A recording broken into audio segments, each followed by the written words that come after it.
Story RH, the podcast that makes a long story short. Welcome to all. History is made of stories. In this episode, we'll be talking about the employee experience and why it matters. Easy, all you have to do is be cool, give them longer breaks, a nap room, green plants for air quality, a foosball table, happy hours, and massages, and more vacation time, because really, the best part of the employee experience is when you're not working. Hey, wait a minute. Improving the employee experience isn't about turning a company into a Club Med. In fact, in some companies where you'd expect nothing short of 100% employee satisfaction, you find the exact opposite. So, why is it important to tend to the employee experience? What's the story? The employee experience isn't a tool, it's a result, a reality. There's an employee experience at every company. You experience it and learn from it, more or less consciously. The expression employee experience is modeled after the customer experience, of course.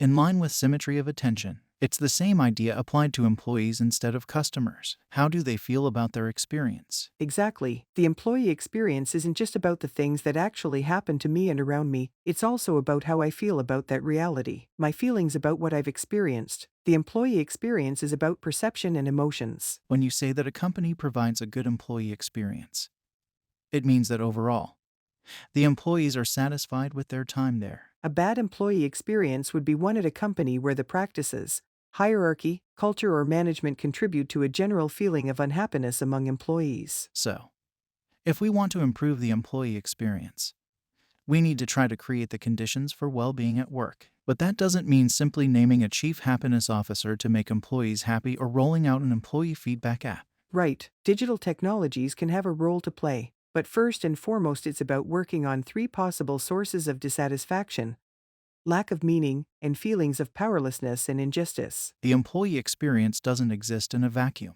You can't work on it separately from other issues. It's not a tool or a method, but the result of everything you put in place. You might say it's what sticks out in people's hearts and minds, the feelings and events they use to develop their view of the company. It's the meaning people attribute to their lived experiences after the fact. It is sense-making, as Carl Weick calls it. And it doesn't always line up with the message the company wants to convey. It's always best to talk the talk and walk the walk. Right, but we're only human. So, the employee experience is really a hodgepodge of different experiences, emotions, and perceptions. And that's why it's important to tend to it. When it comes down to it, it's a reflection of the general climate at a company. Tending to it means letting employees express their perceptions of their experience by listening to them with empathy and without judgment, and trying to understand. The employee experience can tell you how different transformations are progressing and how employees have perceived them. So, the employee experience is an indicator, just one.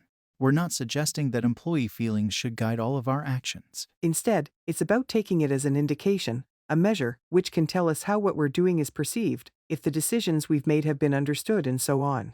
Really, it helps us better understand our employees, which is pretty essential in HR. But for that to be true, you have to let them express themselves. At some companies, through annual or biannual company-wide surveys. That's a great way to identify problem areas and how to improve them. Of course, but you also have to remember that, as with everything that depends on people and their perceptions, the changes will be gradual and long-term, and the results are largely subjective and contextual. To recap, the employee experience is the sum of employees' feelings about what they experience at the company. Tending to it means offering an empathetic ear and striving for continuous improvement.